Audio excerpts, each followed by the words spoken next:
Oiga, hay un artículo que aparece en un diario europeo que dice: aparecer en los papeles de Panamá es un delito. Y añade la nota que en principio el fraude solo se comete si no declaran a Hacienda los bienes en el país y además de eso, si se evita el pago de los impuestos correspondientes. Dicen que así es donde está el delito. Y depende de la legislación de cada país. Claro, esto es Europa, ¿no? esto sí. Dice, aparecer en la lista no significa que se ha producido un delito.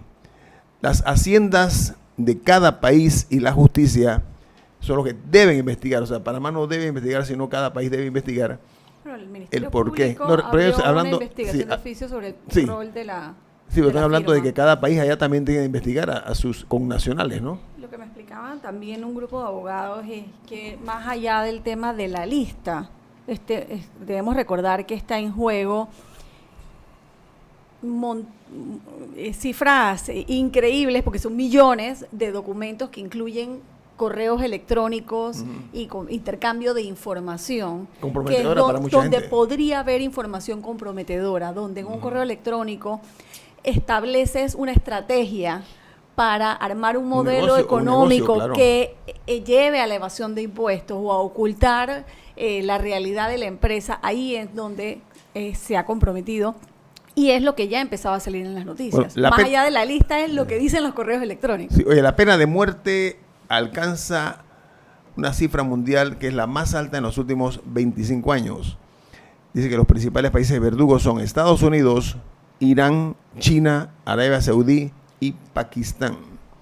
Por otra parte, la policía suiza entra a la sede de la UEFA, producto de los papeles de Panamá. Dice que los agentes buscan contratos de derechos de televisión de la Liga de Campeones firmados con Ecuador, entre la UEFA y Ecuador.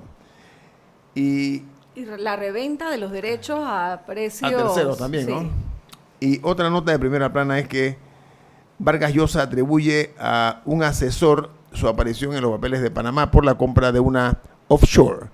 Dice que su agencia nunca tuvo cuentas en paraísos fiscales, dice el reconocido escritor Vargas Llosa. Sí, bueno, Guillermo, esto es bien interesante lo que ha pasado. Pero lo que sí me duele es que los abogados panameños no han podido justificar el prestigio de las sociedades anónimas panameñas. Porque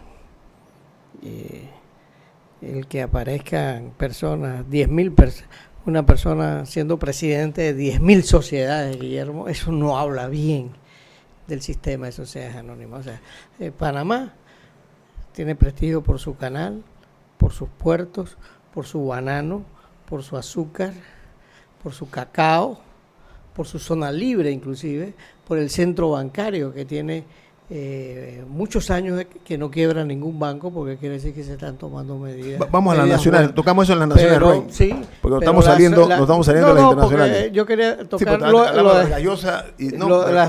de las sociedades anónimas, porque bueno, no oí a ningún abogado hablar del prestigio de las sociedades anónimas de Panamá. ¿Cómo se hace? Lo hablamos en las nacionales. Oye, el gigante chino Alibaba ya es el mayor minorista del mundo. Dice que el portal chino de comercio electrónico supera a la cadena estadounidense Walmart.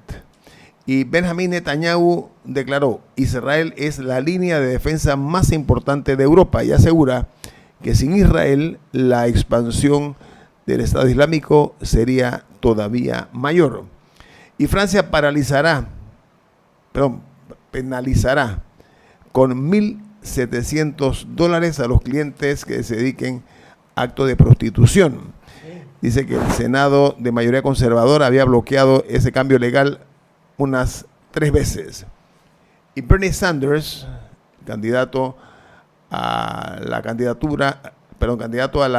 presidir la bandera del Partido Demócrata, anunció en el año 2011 ante el Senado que firmar un TLC, o sea, un Tratado de Libre Comercio con Panamá, crearía obstáculos para investigar casos de evasión de impuestos de millonarios y grandes empresas.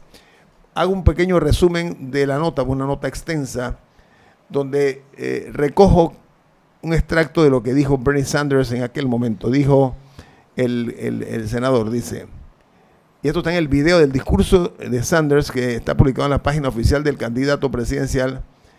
Es más, en menos de un día, dice la nota, registró más de 2.9 millones de reproducciones ese discurso de Bernie Sanders. 2.900.000 personas accesaron al discurso. Camarada está llegando. Sí. A ver, ¿qué dijo Sanders? Hay futuro para la izquierda. Dice, dice que Sanders, no creo que alguien aquí, esto es en el Senado, no creo que alguien aquí pueda argumentar que hacer negocios con una nación pequeña como Panamá incrementará el empleo en los Estados Unidos. Y añade, en este momento esto es 2011, en este momento que tenemos una deuda nacional de más de 14 billones de dólares, ellos llaman trillions, billones de dólares, buscamos desesperadamente la manera de disminuir nuestro déficit y creemos que sería buena idea deshacernos de estos paraísos fiscales que usan los ricos y las grandes corporaciones para esconder su dinero en el extranjero.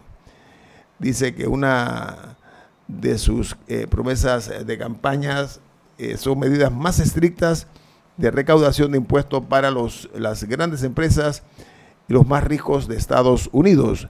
Hay que recordar que Hillary Clinton, su adversaria, apoyó la firma del TLC con Panamá. ¿Y saben lo que dicen ahora sectores de los Estados Unidos?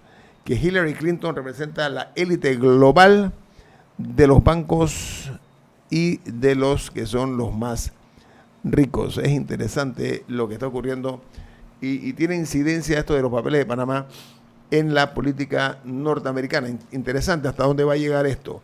Otra noticia de primera plana es que lo de la UEFA. Lo de la UEFA va a seguir el balón rodando, porque el tema de los derechos de televisión para los partidos, no únicamente de la UEFA, sino del Mundial, van a dar mucho de qué hablar por la forma como se hicieron negocios. Y tú conociste de eso, porque tú estuviste en su momento, producto de tu trabajo, Alessandra, debes haber sido testigo de la manera como se manejaba el tema del mundial de fútbol, de cada mundial de fútbol, ¿no? Lo que pasa es que para América Latina, en los últimos mundiales, los derechos los adquirió OTI. Y negociaba en bloque para América Latina, y luego revendía los derechos para todos los países de América Latina. En el resto de los países, hablando específicamente del mundial, en el resto de los países, son países más grandes, se negociaba directamente a través de la empresa Traffic, que es una de las empresas que manejaba los derechos. Traffic? Tenía su sede, cuando yo los conocí, los visité, tenía su sede en Miami. En Miami. Ajá, entonces ahí era donde se manejaban los dineros del fútbol de alto nivel, ¿no? Así es. Y hay representantes de esa empresa están detenidos, al igual que de la FIFA y de CONCACAF. Ahora, ¿eran hispanos o eran norteamericanos? Una mezcla. Hay una mezcla. Traffic, una mezcla. ¿sí? Cáigase para atrás, Guillermo. Esto va a llegar a donde Avalanche. Joao Avalanche, que es el hombre que moderniza el fútbol. Su delfín era Joseph Blatter. Ese era su ejecutivo, joven, lo formó. Y mira tú a dónde ha terminado el fútbol. O sea, los Estados Unidos castigan mucho que el consumo de drogas en los atletas, los obligan los equipos a que no le hagan una grosería a un fanático que le pide un autógrafo. Los niños son los predilectos en los estadios y todo esto. Entonces, esto va a ser muy duro, Guillermo. Yo creo que los abogados en Panamá no se han dado cuenta que el mundo cambió y que ya no es lo mismo, Guillermo. Y Panamá fue el escenario. Con el encuentro que hubo aquí, Alexandra, de Barack Obama y Raúl Castro, ahí no nos dimos cuenta de lo que estaba viniendo, la visita del Papa a Cuba. O sea, la FARC negociando con No Colombia. creo que no se dio cuenta. Hay gente que sí. No, sí, pero sí. hay gente que no se ha dado No he cuenta. entendido la magnitud, tal No, vez. todavía los abogados panameños ¿Tiene no han otra despertado internacional? de lo que pasó. Hay otra internacional que creo que tenemos que comentar, y A es ver. que en Venezuela por 2 meses van a tener los viernes libres como una medida, o sea, no hay De ahorro. trabajo, como un intento de medida de ahorro de energía por la crisis energética que está viviendo Venezuela. Cada Y vez a- y hay hasta menos- que hay no menos- les Fines de gusta- semana largo por 2 meses. Ahora la pregunta está si van a lograr reducir el consumo en las residencias, porque si reduces el consumo en las oficinas, pero aumenta en la residencia. Había una pregunta que circulaba en redes sociales de CNN que decía que si las venezolanas van a poder eliminar el blower, el Bueno, uso del blower. Pero en su mala, casa. Con esta mala, noticia mala medida, femenina. porque a los venezolanos como que no les gusta mucho el trabajo. No me Así digas que- eso, Rubén, no digas eso. No se puede generalizar. Ese no, no, país no, no, necesita no, trabajar, no, Rubén, para ver si sale del hueco Eso que no es está. justo, eso no es Sí. justo. Creo que Maduro Perdona. los Sí. quiere tal vez tener dizque, Sí. contentos, y fin de semana paseando. en las huelgas. Bueno, tú hasta sabes, aquí ¿no? las notas internacionales. Regresamos en breve aquí al patio, a la casa. No se vayan.